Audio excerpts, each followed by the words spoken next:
बिहार के छपरा में जहरीली शराब से 33 लोगों के मौत के बाद मुख्यमंत्री नीतीश कुमार का अजीबोगरीब बयान सामने आया है। मुख्यमंत्री नीतीश कुमार ने कहा है कि जो शराब पिएगा वो मरेगा। बिहार विधानसभा शीतकालीन के तीसरे दिन और शराबबंदी को लेकर आज दूसरे दिन भी बीजेपी का हंगामा जारी रहा। सदन के अंदर और सदन के बाहर बीजेपी के विधायकों ने जमकर हंगामा किया। सदन के अंदर भी बीजेपी के विधायक धरने पर बैठ गए और सदन के बाहर भी वो धरने पर बैठ गए। उनका कहना था कि मुख्यमंत्री ने जो बयान दिया है उस पर उन्हें माफी मांगना चाहिए और इस्तीफा दे देना चाहिए। बिहार में शराबबंदी सरकार के लिए एक बड़ी समस्या बन गई है। हर महीने जहरीली शराब से बिहार में कई लोगों की मौत हो रही है और अब तो सरकार के अंदर जो दल हैं उनकी भी मांग है कि शराबबंदी पर समीक्षा होनी चाहिए। कैमरामैन ऋषि के साथ सौरभ कुमार, पटना, न्यूज़ 24। छपरा में जहरीली शराब से मरने वालों का सिलसिला लगातार जारी है। छपरा के मसरक में सबसे ज़्यादा मौतें हुई हैं और यहाँ मरने वालों की संख्या 40 से ज़्यादा पहुँच चुकी है और अभी भी दर्जनों लोग अलग अलग अस्पतालों में भर्ती हैं। सबसे ज़्यादा जो तबाही मची है वो बहरौली पंचायत में मची है और यहाँ पे करीब 20 से ज़्यादा मौतें हुई हैं और सबसे खास बात कि 8 लोग एक ही परिवार के यहाँ मौत के गाल में समा चुके हैं, जबकि अभी भी कई लोग अस्पताल में भर्ती हैं। सभी की एक ही शिकायत है, शराब पीने के बाद इनकी आंखों की रोशनी चली गई, कैदस्त होने लगा और उसके बाद अस्पताल जाते जाते इन लोगों ने दम तोड़ दिया है। लेकिन दूसरी तरफ अगर बड़े कार्रवाई की बात करें तो यहाँ पे तस्करों की गिरफ्तारी के लिए लगातार कार्रवाई चल रही है। 4 बड़े तस्करों को पकड़ा गया है और कहा जा रहा है कि 34 अन्य लोगों को भी हिरासत में लिया गया है। साथ ही इलाके में लगातार कॉम्बिंग ऑपरेशन चलाया जा रहा है ताकि जहां भी जो शराब की सूचना मिल रही है वहां कार्रवाई की जा सके। कैमरामैन सनी के साथ अमिताभ ओझा, मसरत न्यूज़ 24। बाहुबली माफिया मुख्तार अंसारी को गाजीपुर की गैंगस्टर कोर्ट ने एक मुकदमे में 10 साल की सजा सुनाई है और 5 लाख का जुर्माना लगा दिया है। 3 महीने के भीतर ये तीसरा मुकदमा है जिसमें मुख्तार अंसारी को सजा सुना दी गई है। जेल में बंद चल रहे बाहुबली पूर्व विधायक मुख्तार अंसारी और उसके सहयोगी भीम सिंह पर साल 1996 में गाजीपुर जिले में लगे गैंगस्टर एक्ट को लेकर आज अदालत ने अपना फैसला सुना दिया। दोनों ही अभियुक्तों को 10 साल की सजा और 5-5 लाख रुपए का जुर्माना सुनाया गया है। यह मामला 1996 का है। अभियुक्त मुख्तार अंसारी और भीम सिंह पर गैंगस्टर एक्ट का मुकदमा गाजीपुर थाना कोतवाली में पंजीकृत किया गया था। गैंग चार्ज में कुल 5 मुकदमे अंकित किए गए थे। इसमें गाजीपुर में एडिशनल एसपी पर जानलेवा हमले सहित बनारस के चर्चित अवधेश राय हत्याकांड का मुकदमा शामिल किया गया था। मुख्तार अंसारी फिलहाल मनी लॉन्ड्रिंग के मामले में ईडी की कस्टडी रिमांड पर चल रहे हैं। सरकार की मजबूत पैरवी के चलते मुख्तार अंसारी को एक के बाद एक मुकदमों में लगातार सजा सुनाई जा रही है। कैमरा पर्सन धर्मेंद्र कुमार साहू के साथ मानस श्रीवास्तव, लखनऊ, न्यूज़ 24। समाजवादी पार्टी के होर्डिंग्स और बैनरों की तस्वीरें अब बदलने लगी है। इन तस्वीरों में अब शिवपाल सिंह यादव नजर आने लगे हैं और उनका कद भी अखिलेश और डिंपल यादव से बड़ा दिखाया जा रहा है। करीब करीब मुलायम के समकक्ष तस्वीरों में शिवपाल सिंह यादव नजर आने लगे हैं। मैनपुरी लोकसभा उपचुनाव के बाद समाजवादी पार्टी के होर्डिंग्स और बैनरों की भी तस्वीर बदलने लगी है। जिन होर्डिंग्स पर अब तक अखिलेश और मुलायम प्रमुखता से नजर आते थे, अब वहां पर शिवपाल सिंह यादव की तस्वीरें चमक रही हैं। समाजवादी पार्टी में शिवपाल सिंह यादव का लौटता रसूख कार्यकर्ताओं में उत्साह बढ़ रहा है। यही वजह है कि समाजवादी पार्टी लखनऊ में शिवपाल के बड़े बड़े होर्डिंग्स लगाकर ये संदेश देने की कोशिश कर रही है कि पूरा समाजवादी कुनबा पूरी मजबूती के साथ भारतीय जनता पार्टी के खिलाफ खड़ा हुआ है। समाजवादी पार्टी में शिवपाल सिंह यादव के बढ़ते रसूख का अंदाजा इसी बात से लगाया जा सकता है कि निकाय चुनाव में टिकट मांगने वालों की भीड़ अब समाजवादी पार्टी कार्यालय से ज्यादा शिवपाल सिंह यादव के घर पर लगने लगी है। यानी इसमें कोई शक नहीं कि जल्द ही शिवपाल सिंह यादव समाजवादी पार्टी में किसी बड़ी भूमिका में नजर आने वाले हैं। कैमरा पर्सन धर्मेंद्र कुमार साहू के साथ मानस श्रीवास्तव, लखनऊ, न्यूज़ 24। श्रद्धा मर्डर केस में दिल्ली पुलिस की जांच एकदम सही दिशा में चल रही है और इस चीज़ की पुष्टि हुई है। जो दिल्ली पुलिस को आज डीएनए की जो रिपोर्ट है वो मिल गई और इसके अलावा जो पॉलीग्राफ टेस्ट है उसकी रिपोर्ट दिल्ली पुलिस को मिल चुकी है। दरअसल दिल्ली पुलिस ने जो जंगल से जो कुछ हड्डियों के टुकड़े बरामद किए थे उनको डीएनए की जांच के लिए भेजा था और जिनके मिलान की बात आ रही है कि वो डीएनए रिपोर्ट में श्रद्धा की बॉडी के जो पार्ट्स थे, जो हड्डियां थी, उनका जो डीएनए सैंपल है वो श्रद्धा के पिता से मैच कर गया है और इसके अलावा जो पॉलीग्राफ टेस्ट है उसकी रिपोर्ट भी दिल्ली पुलिस को मिल गई है और उसमें जो पुलिस की थ्योरी थी, जिन सवालों के जवाब दिल्ली पुलिस ढूंढना चाहती थी, उन सवालों के जवाब भी दिल्ली पुलिस को काफ़ी हद तक उस पॉलीग्राफ टेस्ट की रिपोर्ट में मिले हैं। दिल्ली पुलिस को अभी एक रिपोर्ट का इंतजार है। दिल्ली पुलिस को 3 रिपोर्ट्स का इंतजार था, जिनमें से 2 रिपोर्ट्स दिल्ली पुलिस को फिलहाल मिल गई हैं। कमिश्नर साहिल के साथ विमल कौशिक, न्यूज़ 24 दिल्ली।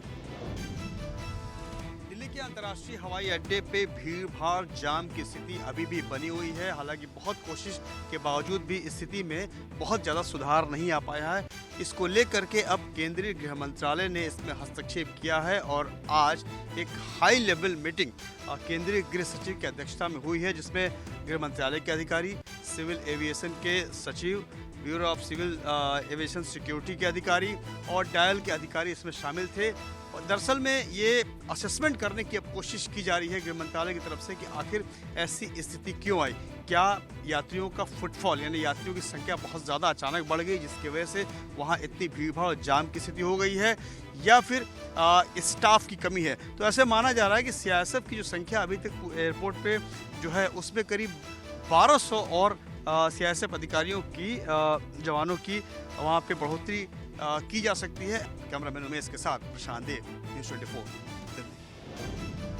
अरुणाचल प्रदेश के तवांग में भारतीय सेना और चीनी सेना के बीच हिंसक झड़प हुई। हालांकि पीछे हटना पड़ा चीनी सैनिकों को और इसी बीच पूर्वी कमान भारतीय वायुसेना का एक बड़ा युद्धाभ्यास आज कर रही है।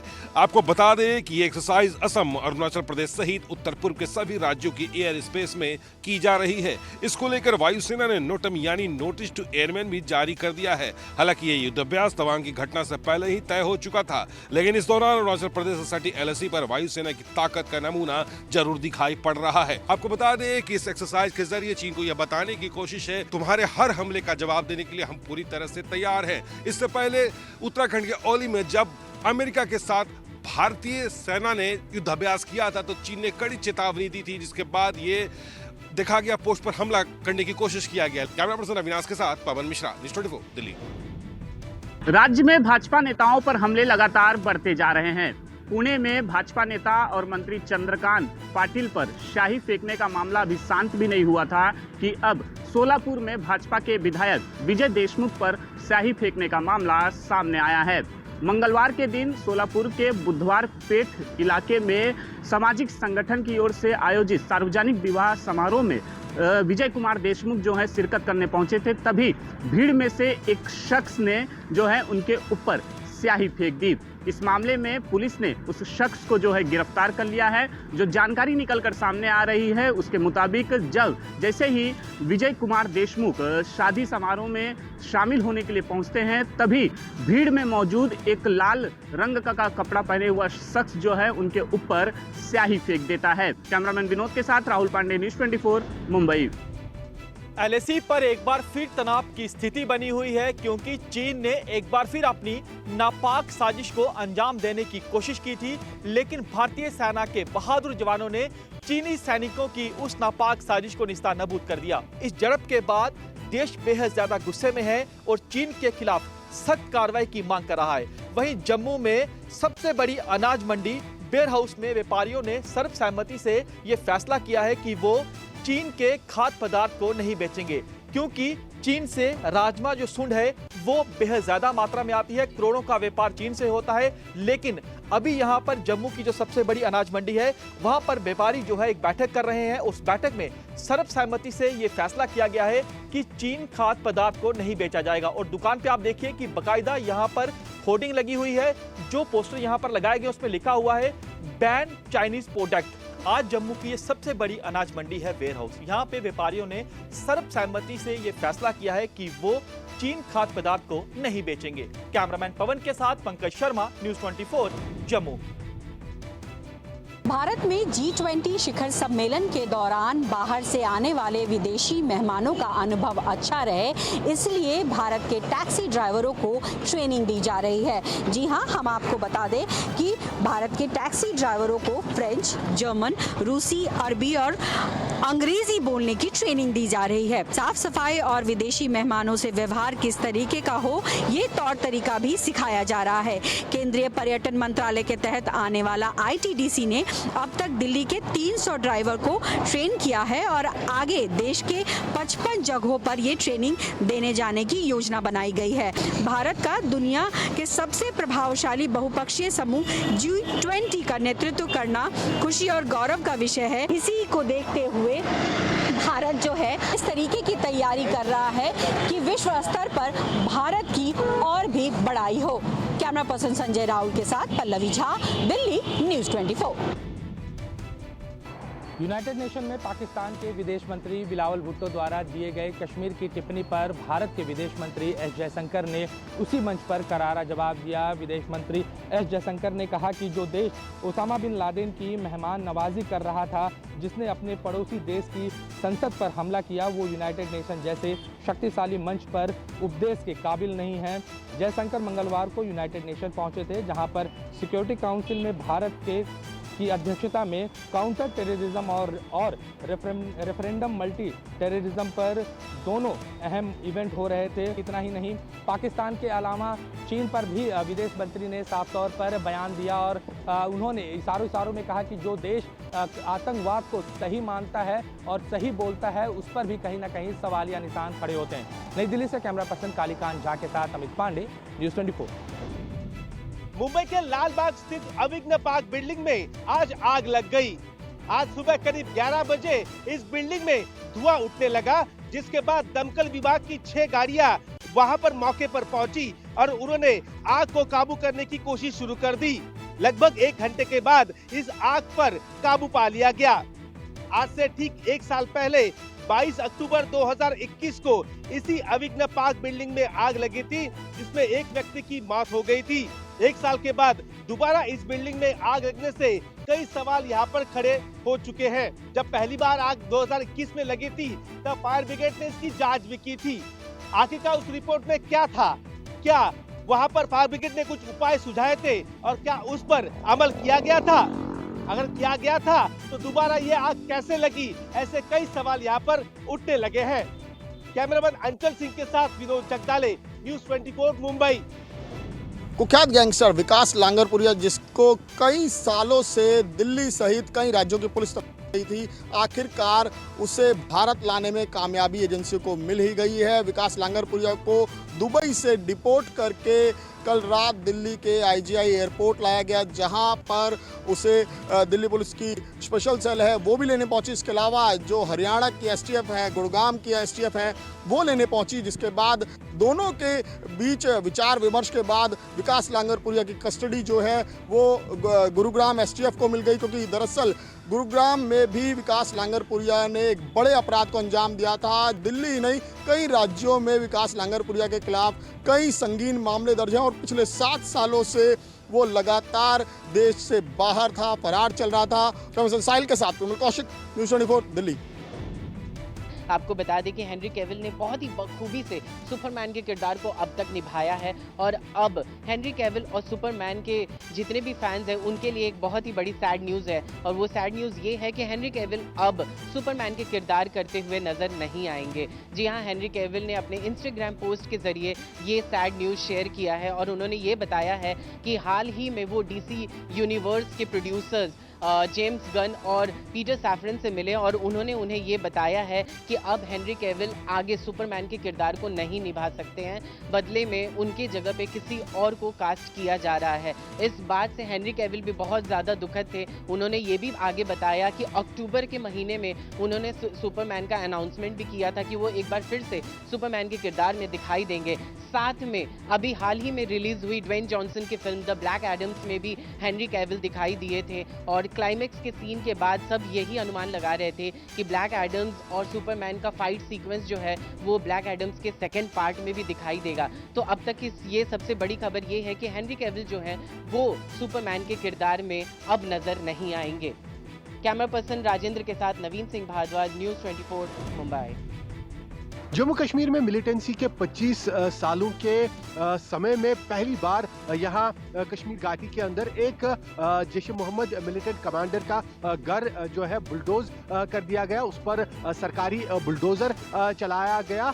दक्षिणी कश्मीर के पुलवामा इलाके में आशिक नेंगरू नामी जैश ए मोहम्मद मिलिटेंट जो इस समय पाकिस्तान से ऑपरेट कर रहा है, उसके घर पर सरकारी बुलडोजर चलाया गया और सरकार के अनुसार ये घर सरकारी जमीन पर, स्टेट लैंड पर बनाया गया था और इसके खिलाफ ये कार्रवाई की गई। सूत्रों की माने तो यहाँ जम्मू कश्मीर प्रशासन द्वारा ऐसे मिलिटेंटों की सूची बनाई जा रही है और करीब 20 ऐसे मिलिटेंट्स के घरों को आइडेंटिफाई किया गया है जो कश्मीर घाटी के अंदर बने हुए हैं और स्टेट लैंड पर ये घर बनाए गए हैं। यूएपीए एक्ट के तहत ये कहा जा रहा है कि जो भी घर मिलिटेंट छुपने के लिए या वहां से फोर्सेस के ऊपर हमलों के लिए या दूसरी वारदातों के लिए जिस घर का भी ये लोग इस्तेमाल कर रहे हैं, उन सभी के खिलाफ कार्रवाई की जा रही है और सूत्रों की माने तो आने वाले दिनों में इसको लेकर कश्मीर घाटी के अंदर अब कार्रवाइयां और तेज होने वाली है। कैमरामैन रशीद के साथ आसिफ साहब, श्रीनगर, न्यूज़ 24। गुजरात के गांधीनगर से 94 पासपोर्ट के साथ में पकड़ा गया है इंटरनेशनल कबूतरबाज।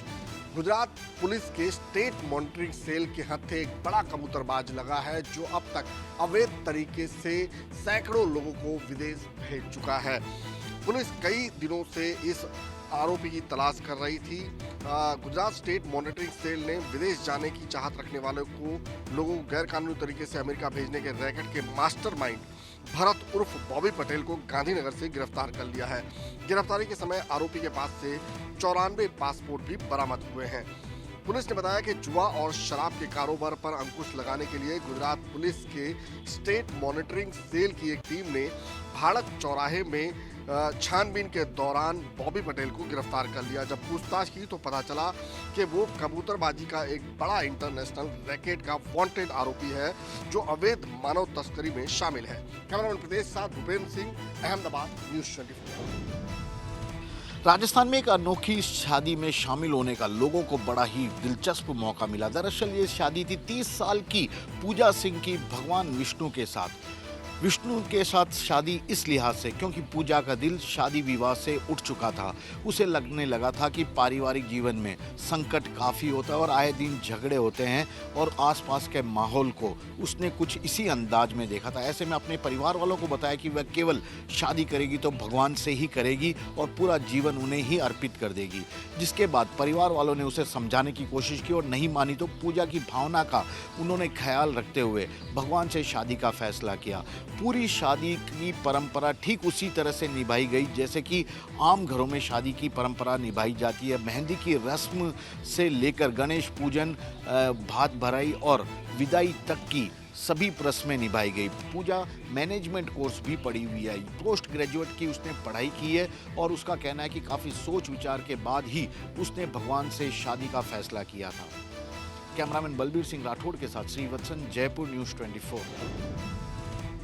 भारतीय किसान यूनियनों के अलग अलग संगठनों ने आज संघर्ष का बिगुल बजाते हुए पंजाब के 10 जिलों के 18 टोल प्लाजों को बंद करने की प्रक्रिया शुरू कर दी है और ज्यादातर टोल प्लाजे बंद कर दिए गए हैं और अब ये टोल प्लाजे 15 जनवरी तक ही खोले जा सकेंगे क्योंकि इससे पहले इन टोल प्लाजों पर किसानों द्वारा धरना प्रदर्शन किया जाएगा और वहीं पर 24 दिसंबर को करनाल में एक बड़ा इकट्ठ करके 26 दिसंबर को केंद्र सरकार के खिलाफ भी संघर्ष का बिगुल बजाने की बात की जा रही है क्योंकि किसान संगठन मांग कर रहे हैं कि एमएसपी को तुरंत प्रभाव से लागू किया जाए और केंद्र सरकार ने जो लिखती तौर पर उनके साथ वायदे किए हैं उनको पूरा किया जाए और किसानों पर दर्ज मामलों को तुरंत वापस लिया जाए और यदि नहीं लिया जाता तो आगे के संघर्ष की रणनीति तय करने के बाद संघर्ष को और तीखा कर दिया जाएगा। विशाल अंग्रेज, न्यूज़ 24, चंडीगढ़। रेल यात्रा के दरमियान वरिष्ठ नागरिकों को मिलने वाले छूट को फिलहाल भारतीय रेलवे शुरू नहीं करेगी।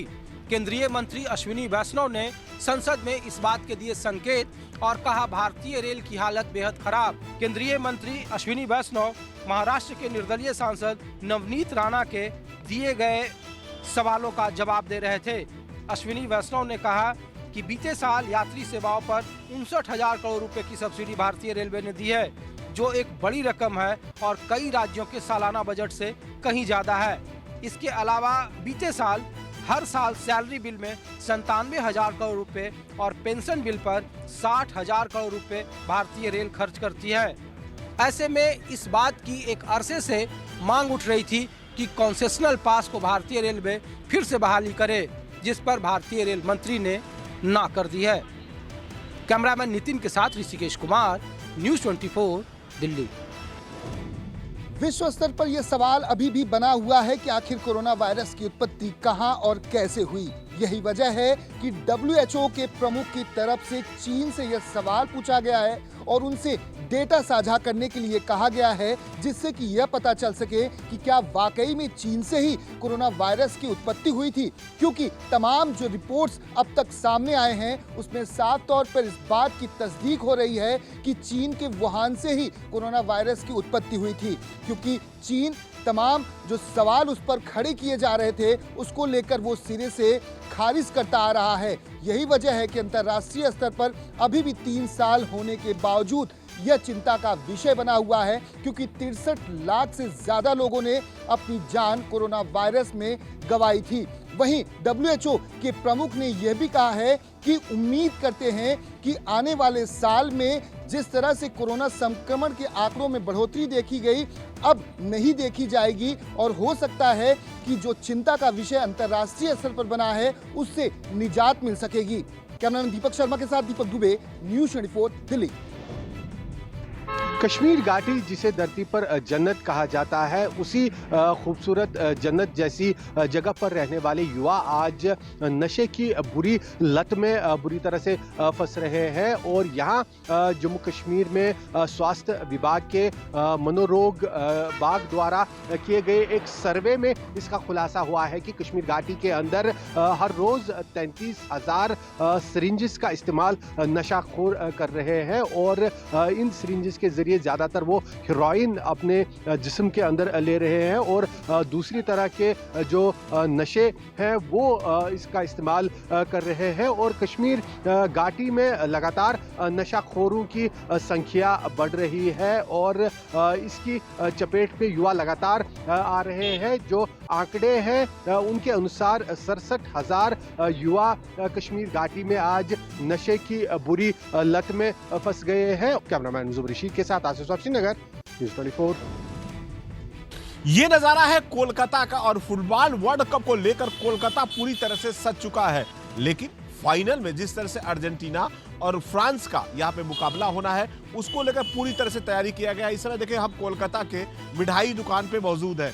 बाकायदा देखिए मेसी का जिस तरह से मिठाई से पूरा ये इनके फिगर को बनाया गया, इनके तस्वीरों को बनाया गया है, बॉल को बनाया गया है और किस तरह से कहते हैं कि यहाँ पे जो मेसी के समर्थक में लोग एक दूसरे को मिठाई गिफ्ट कर रहे हैं। दूसरी तरफ देखिए ये वर्ल्ड कप बाकायदा मिठाइयों के द्वारा बनाया गया है।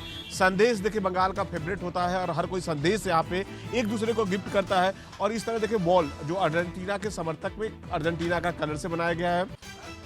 वही हम यदि फ्लैग की बात करें, मिठाइयों को देखें फ्लैग में बनाया गया है। और कोलकाता का जो रसगुल्ला होता है अपने आप में फेमस होता है। वाकई देखें कि ये अर्जेंटीना के कलर में बनाया गया है। तो कह सकते हैं कि कोलकाता में चारों तरफ इस समय कतर में जिस तरह से वर्ल्ड कप हो रहा है, लेकिन इसका नज़ारा कोलकाता में दिख रहा है और लोगों को उम्मीद है कि ये वर्ल्ड कप जो फुटबॉल वर्ल्ड कप कतर में हो रहा है वाकई अर्जेंटीना जीतेगा और मेसी एक हीरो के रूप में उभर कर आएंगे। कैमरामैन विनोद के साथ मनोज पांडे, न्यूज़ 24, कोलकाता। राजधानी में एक ऐसा गिरोह काम कर रहा था जो मीटरों को स्लो कर उपभोक्ताओं से धन उगाही कर रहा था। खुलासा तब हुआ जब एसटीएफ ने गिरोह को धर दबोचा। पुलिस और एसटीएफ की टीम ने बिजली के मीटर धीमा करने वाले गिरोह का पर्दाफाश किया है। लेसा की लैब में इंजीनियरों, मीटर परीक्षकों व संविदा कर्मियों का सिंडिकेट बिजली चोरी करने वाले बनावटी मीटर बना रहा है। पकड़े गए युवकों से पूछताछ में सामने आया है कि सिंडिकेट लैब में ऐसे मीटर बन रहे हैं जो कुल चलने वाले बिजली यूनिट को 40 से 50% दर्ज करते हैं। इसके बदले बिजली चोरी करने वाले इच्छुक उपभोक्ताओं से रुपए वसूले जाते हैं। ये खेल करने के लिए पहले उपभोक्ता से मीटर खराब होने की शिकायत दर्ज करवाई जाती है। उसके बाद नए मीटर की मशीन को निकालकर पुराने मीटर की मशीन की जगह नई मशीन लगा देते हैं। फिलहाल पुलिस और एसटीएफ की संयुक्त टीम ने 5 लोगों को गिरफ्तार कर जेल भेज दिया है। साथ ही ये भी तलाश रही है कि अन्य जिलों में ऐसा खेल तो नहीं चल रहा है। कैमरा पर्सन सचिन सैनी के साथ मनोज पांडे, लखनऊ न्यूज 24।